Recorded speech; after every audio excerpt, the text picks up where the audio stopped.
Hey guys, MJ here, and I help goddesses align to their soul. So if you're a goddess watching this, welcome. I wanted to talk to you guys today about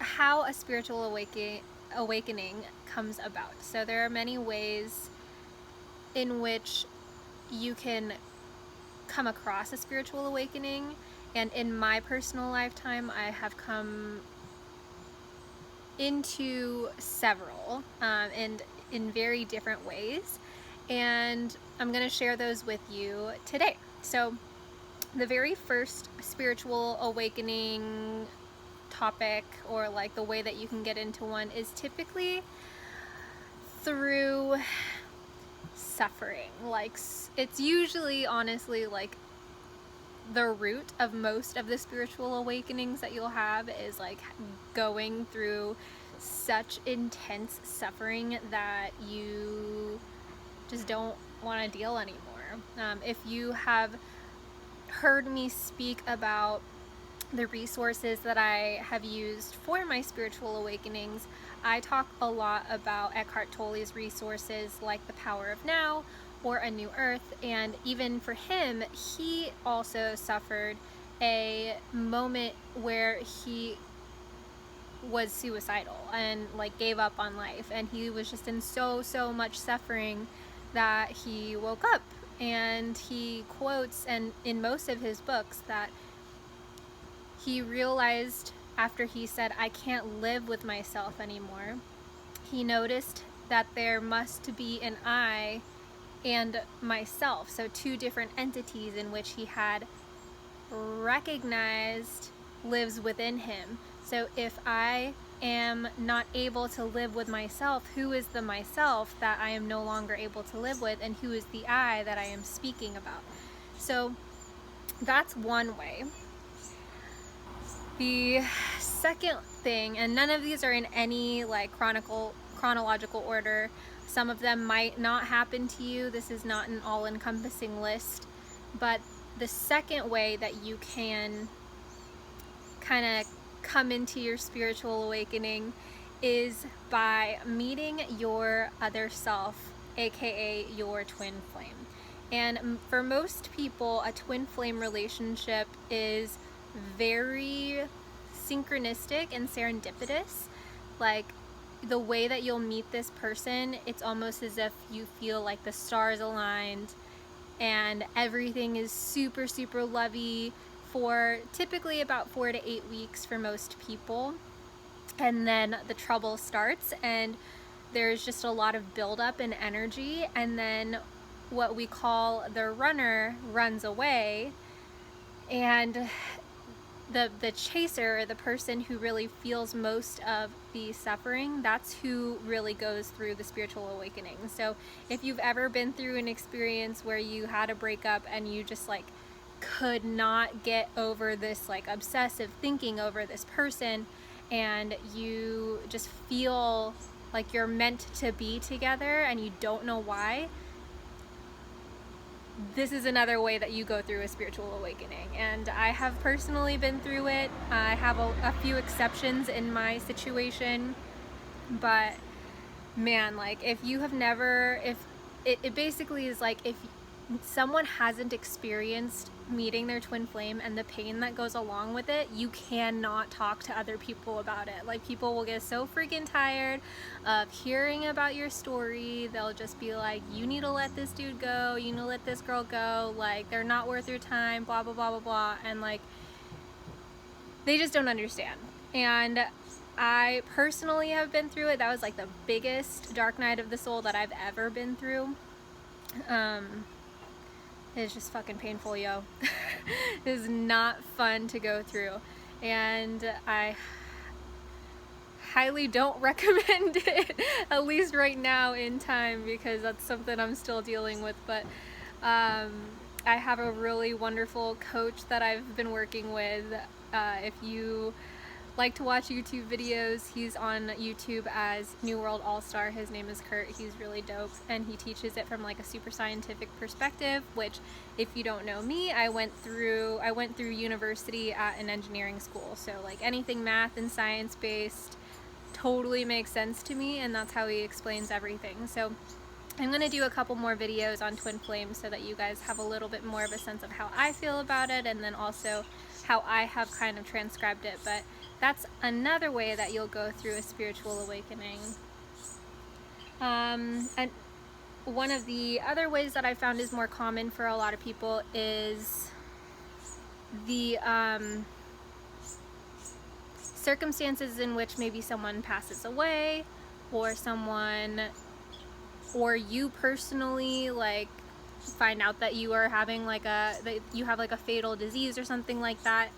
And all of these are ways in which you just again come back to like so much suffering that you almost inevitably either have to either you resist it and you continue to resist and suffer for longer, or you learn to accept the situation and be in surrender, which is where that spiritual awakening starts to come from.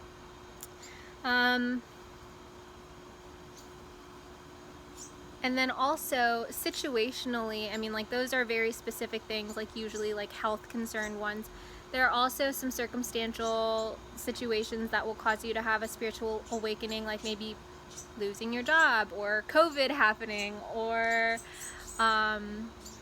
getting evicted, and just like really it's just that feeling of like the world shattering underneath your feet, right? Because you just don't know like what to do next, or maybe, you know, there have just been so many things that have built up energy, and you've felt very, very victim to everything in your personal situation, and it just kind of like suddenly is gone.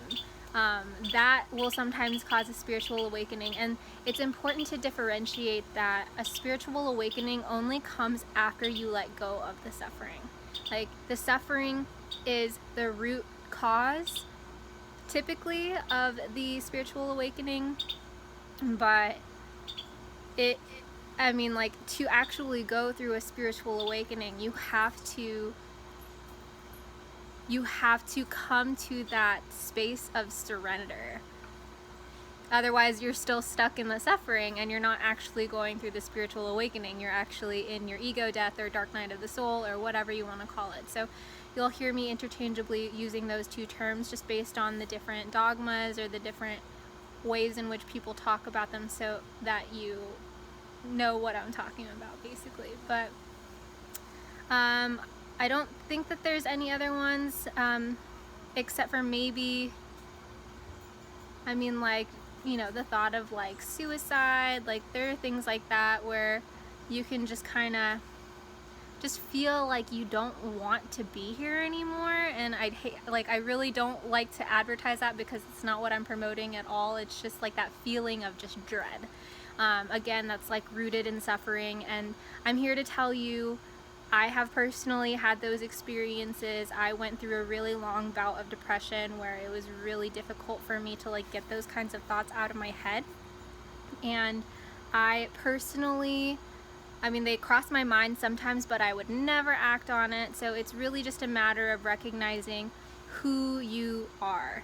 And once you start to recognize who you really are, that's when you start to move from that depression, that dark night of the soul, that super sad, anxious place, to a place of acceptance, forgiveness, love, joy, and then eventually, you know, into your higher consciousness and your higher self, which you can later look back and realize that that was a spiritual awakening.